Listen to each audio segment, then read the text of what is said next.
இன்றைக்கி பார்த்தீங்கன்னா ஒரு சூப்பரான ஃப்ரைட் ரைஸ் ரோட்டு கடை ஸ்டைலில் நிறையா பேருக்கு பிடிச்சது பார்த்தீங்கன்னா இந்த ரோட் சைட் ஃபுட் தான். ஸோ அது பார்த்தீங்கன்னா அந்த மாதிரி ஸ்டைலில் ஒரு வெஜிடேரியன் ஃப்ரைட் ரைஸ் ரொம்ப எம்மியான டிஷ்ஷு. இந்த ரைஸ் பார்த்தீங்கன்னா ரொம்ப ஹெல்த்தி. ஸோ முதல்ல சாதம் நல்லா வந்து குழையாமல் ட்ரையாக வடித்து வச்சுங்க, லைட்டாக விதை விதையாக இருக்கிற மாதிரி. ஸோ இந்த மாதிரி சாதம் நல்லா வடித்து ஒரு ஆள் சாப்பிட்ற அளவுக்கு எடுத்து வச்சுங்க. ஸோ ஒயிட் கேபேஜ் இருந்தால் ஒயிட் கேபேஜ், அப்படி இல்லைன்னா பர்பிள் கேபேஜ் இருந்தால் கொஞ்சமாக சின்ன சின்னதாக வச்சு வச்சுருங்க. இது வந்து பார்த்திங்கன்னா கடுகு இலை, அப்படி இல்லைன்னா பக்தோயின்னு சொல்லுவாங்க மலேசியாவில், அது இருந்தால் கொஞ்சமாக வச்சு வச்சுருங்க. கேரட்டு நல்லா பொடி பொடியாக இருக்கணும், இந்த மாதிரி நல்லா பொடி பொடியாக சின்ன சின்னதாக கொஞ்சம் ஊற்றி வச்சுருங்க. இது பார்த்திங்கன்னா காலிஃப்ளவர் ஒரே ஒரு துண்டு இந்த அளவுக்கு எடுத்து அதை இந்த மாதிரி நறுக்கி வச்சுருங்க. பூண்டு ஒரு பூண்டு எடுத்து பாதி பூண்டை பண்ணி நல்லா கட் பண்ணி வச்சுருங்க. இது பீன்ஸு இந்த மாதிரி பொடி பொடியாக இருக்கணும். இது பொற்கோடி ஒரே ஒரு பீஸ் எடுத்து பொடி பொடியாக நறுக்கி வச்சுருங்க. இது வந்து எண்ணெய் அப்படியே வச்சுருங்க. இது வந்து எண்ணெய் வந்து 1 டேபிள் ஸ்பூன் அளவு. இது வந்து ஸ்வீட் சோயா சாஸ், இது வந்து ஒரு டேபிள் ஸ்பூன். இது வந்து சால்ட் சோயா சாஸ், செட்டப் தாயின்னு சொல்லுவோம். ஸோ இது வந்து ஒரு 1/2 டேபிள் ஸ்பூன் எண்ணெய்.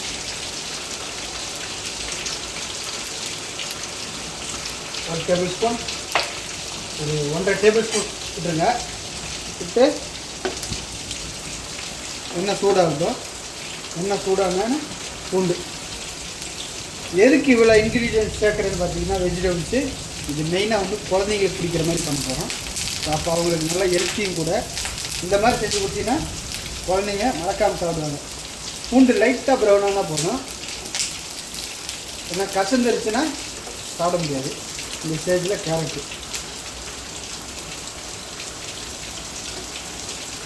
நல்லா மிக்ஸ் பண்ணுங்க. ஒரு ஹாஃப் குக் ஆகுங்க. இதோட காலிஃப்ளவர்,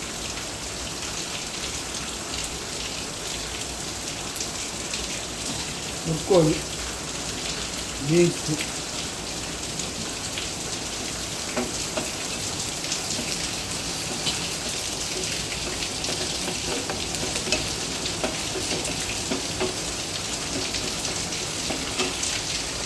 எண்ணெய் வந்து பத்தலைன்னா லாஸ்ட்டாக இது வந்து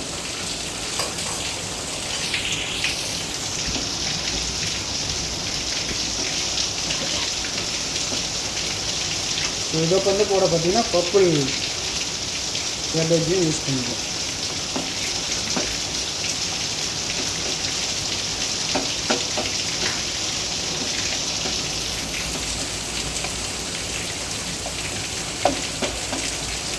இன்னும் கொஞ்சம் நல்லா குக் ஆகட்டும். ஏன் குக் ஆகட்டும்னா குழந்தைங்க சாப்பிடும்போது வந்து ஆஃப் பாயில் இருந்துச்சுன்னா சாப்பிடாது, பெரிய ஆளுங்கன்னா சாப்பிடுவோம். ஸோ பெரிய ஆளுங்க சாப்பிட்ற மாதிரி இருந்தால் ஆஃப் பாயிலே நீங்கள் ரைஸ் ஆட் பண்ணிக்கலாம். அப்படி இல்லை குழந்தைங்க சாப்பிட்ணுன்னா கொஞ்சம் நல்லா குக் ஆகணும்.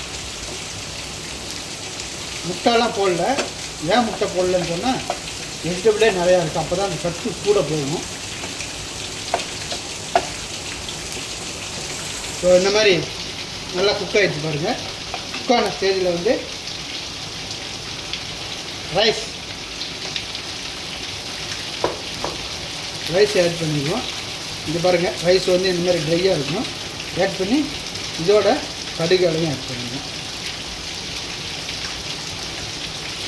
வந்து கெச்சாப், மனிஷ்,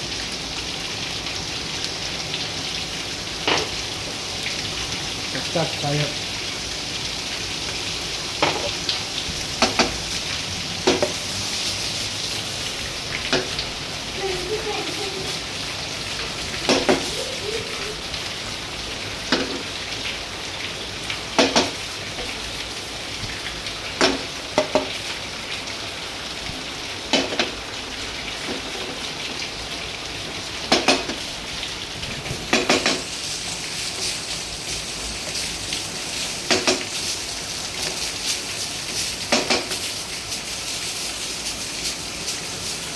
ஸோ இந்த மாதிரி நல்லா பரட்டி எடுத்துங்க.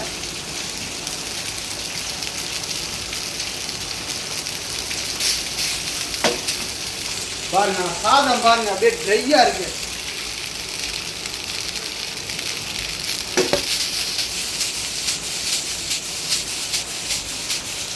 இந்த மாதிரி நல்லா ட்ரையாக இருக்கணும். ஸோ சாதம் வந்து எவ்வளோ நேரம் குக் பண்ணணும் அப்படின்றத நான் உங்களுக்கு ஒரு வீடியோவில் தனியாக சொல்கிறேன்.